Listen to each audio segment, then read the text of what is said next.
Olá pessoal, tudo bem?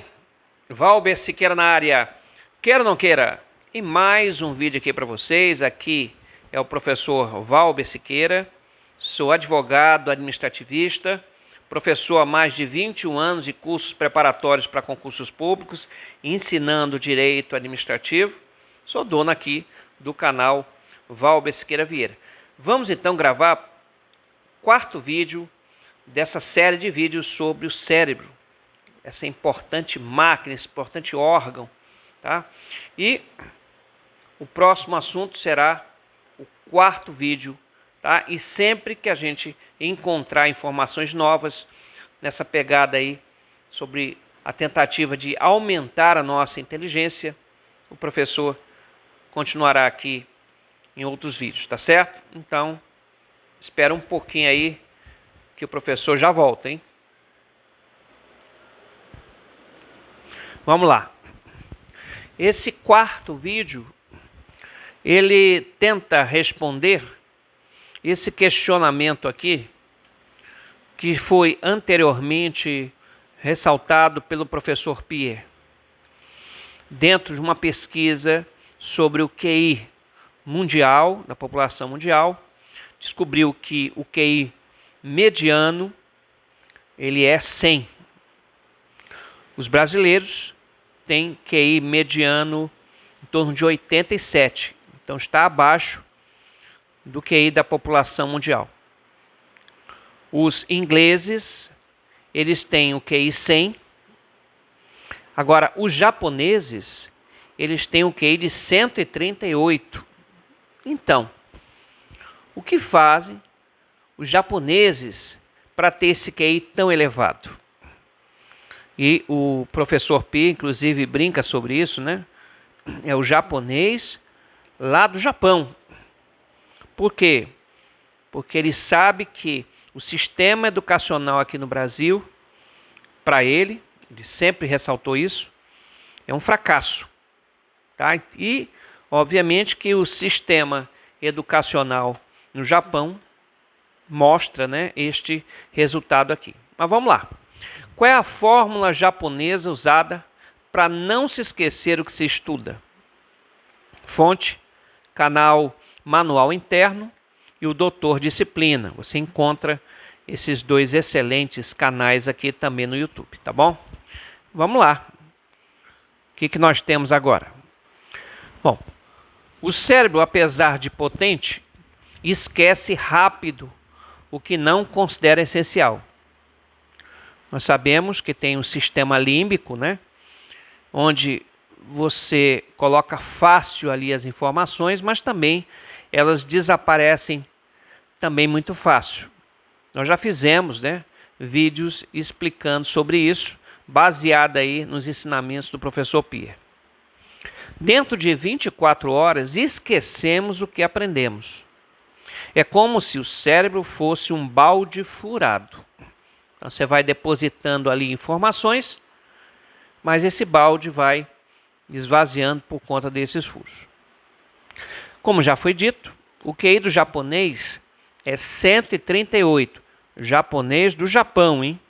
Tá? No Japão. Muito acima da média mundial, que é 100. Uma observação, eu fui militar e eu pude verificar, né? Realmente, os asiáticos são bastante inteligentes, tá, gente? Inclusive, eu tenho um colega de turma que hoje é general de divisão do Exército Brasileiro.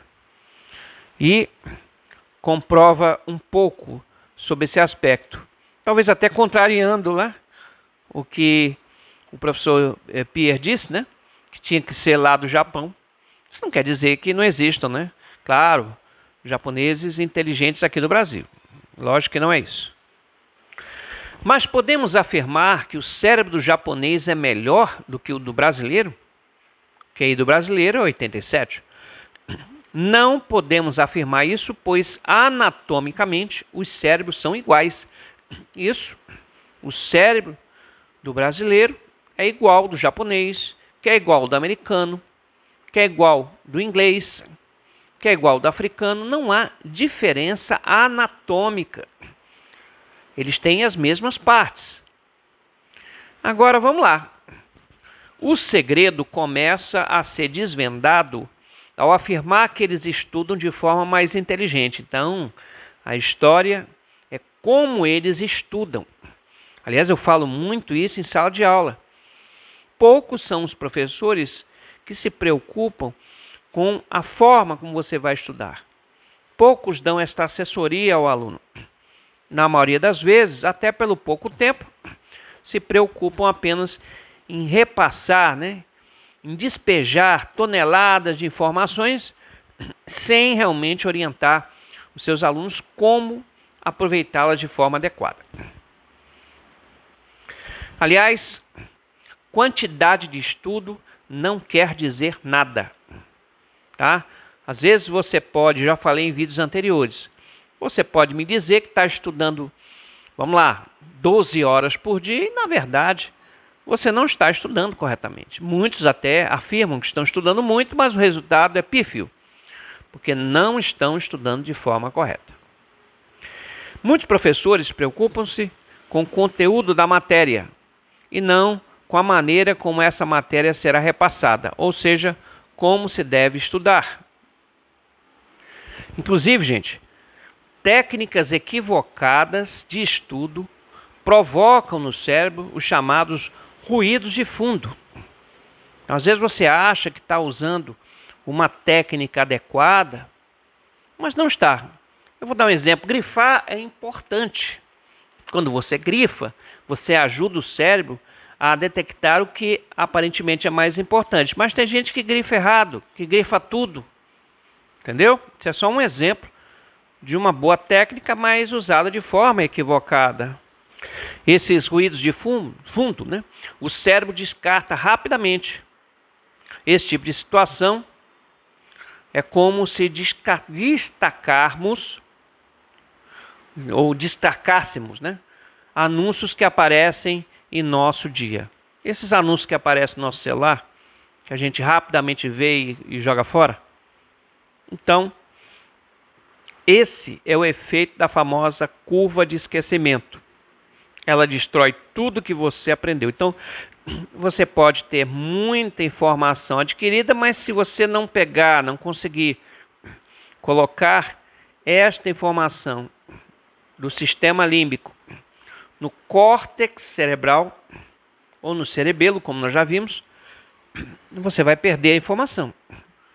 Então, daqui você já pode inicialmente concluir que os japoneses conseguem, claro, mediante as suas técnicas, colocar mais facilmente, se é que eu posso dizer assim, no córtex. Aliás, o córtex pré-frontal, responsável em gerenciar nossa memória de trabalho e atenção, precisa de esforço ativo para consolidar a informação. E uma forma que você tem de desenvolver esse esforço ativo é escrevendo, A gente já tinha conversado sobre isso.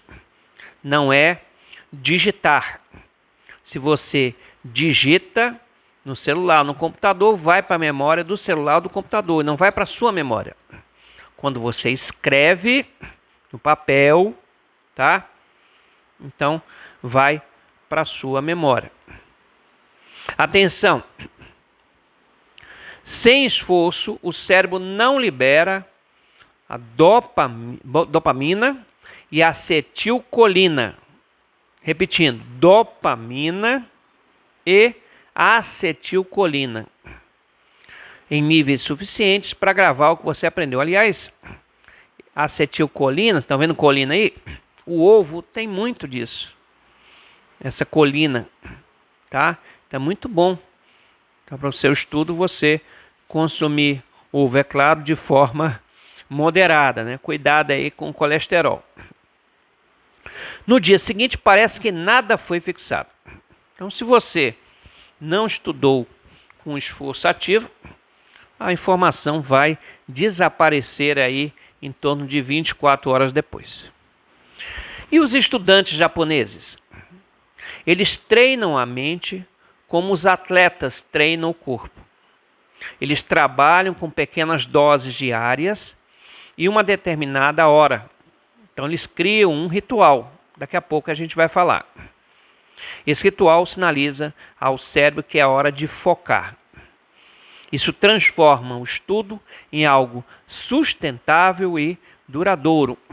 Lembra da ideia que quando você estava no nível médio, né? Aquela pessoa que deixava para estudar mais próxima da prova e às vezes o resultado não era bom e que ficava de recuperação.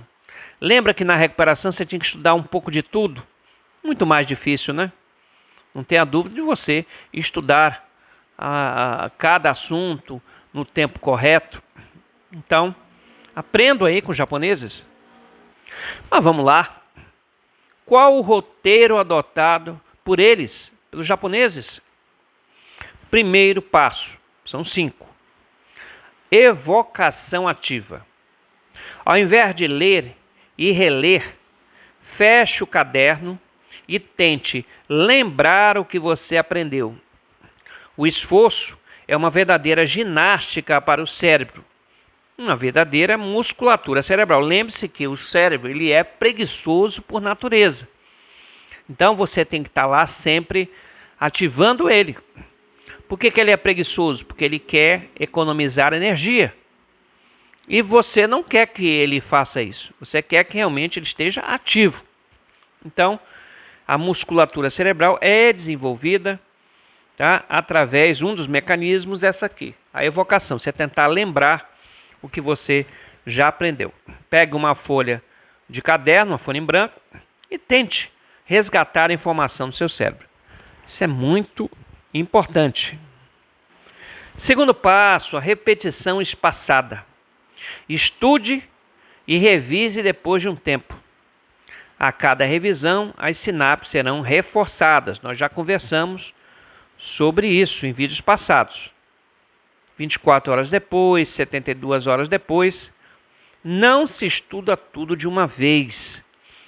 É a ideia, olha aí que eles passam, o ensinamento aqui, a jardinagem estratégica do cérebro. Você joga numa planta uma quantidade enorme de água? Não. Se você fizer isso, a raiz apodrece e ela morre. Então, tem que ser na quantidade exata. Aliás, o equilíbrio é um dos grandes pontos, né, na vida. Tá? Os extremos não são bons. Tá? Pouca água, a planta morre também. Muita água, ela também morre. Então, a ideia de você colocar a água na planta na medida correta. Então, repetição espaçada. O terceiro passo, que no meu entendimento está relacionado ao segundo também. O cérebro aprende melhor em micro-ondas constantes. 20 minutos por dia são mais eficazes do que 3 horas de uma vez. Quebre o monstro em pedaços. É um método comum, né? Se eu não estou enganado.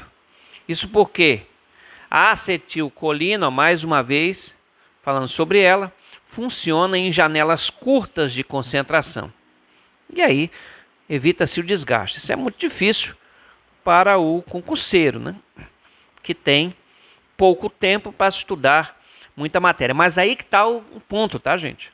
Pessoas que só procuram os cursos preparatórios quando o edital sai. Aí tem que passar por isso aqui. Ou melhor, contrariar o que está aqui. Grandes doses de informação, pouco tempo, às vezes o resultado não aparece. Então, o ideal é você se antecipar ao edital para ter mais calma dessas informações serem consolidadas na sua mente, no seu cérebro. Quarto passo, o Kaizen cognitivo, a arma secreta do 1%. Kaizen é uma filosofia japonesa de melhoria contínua ao desenvolvimento das habilidades mentais, como foco, memória, aprendizado e controle emocional. Pequenas mudanças diárias acumulam-se em grandes resultados ao longo do tempo. Inclusive tem um ditado chinês, né? Não se preocupe, não tema, tá, em dar passos pequenos. Se preocupe em estar parado, tá? Lembre-se também daquele outro ditado, né? A água mole em pedra dura, tanto bate até que fura. Então, a persistência, aliás, é uma das características de quem quer conseguir algo na vida. Inclusive, acessar, né, ter o acesso a um cargo público. Tá? Então, mais uma vez, um pouco, mas todos os dias. Aproveitando o ensejo, existe esse conceito aí da neuroplasticidade, que é a base do aprendizado e da cognição. É a capacidade de se reorganizar, adaptar e criar novas conexões, são sinapses e vias neurais, ao longo da vida, em resposta a novas experiências, aprendizado, mudanças ambientais ou lesões. As pessoas que têm AVC, tá, acabam criando essas novas conexões, né? O cérebro se adapta ao que aconteceu para que ele possa seguir a sua vida. O estudante, e não o aluno, o estudante, que é aquele que estuda, tá? Ele vai transformar o seu cérebro nessas conexões e dará muito mais, né, possibilidade de ele ter um sucesso numa prova, tá? E qualquer outro desafio da sua vida. E encerrando o nosso vídeo, gente, o quinto passo: criar um ritual de foco. Já tínhamos falado anteriormente. No Japão, os estudantes usam o mesmo lugar, a mesma caneta, enfim, eles têm um ritual. Isso envia ao cérebro um sinal. É hora de aprender. Esse ritual adapta o cérebro para o estudo. Inclusive, eu encontro sempre muitos dos meus alunos já com seu cantinho de estudo. Está lá com papel colado na parede. Aquele ambiente onde, assim que você senta, o seu cérebro já sabe que a partir dali é para ter foco, é para o seu ambiente de estudo. Tá? E escolha um bom local, tá? Que não seja interrompido. Fuja das distrações, o celular é uma distração. Tá? Se utilize também das outras informações que eu coloquei nos outros vídeos. Tá? Tudo isso é baseado em pesquisas científicas. Tá? E tudo isso vai ajudá-los nessa árdua missão de conseguir, no nosso caso aqui, um espaço no serviço público. E é isso, pessoal. Vocês gostaram? Então, se vocês gostaram, passe esse vídeo para outras pessoas, tá? E saibam, o estudo muda a mente, muda a vida, certo? Um abraço e até o nosso próximo encontro!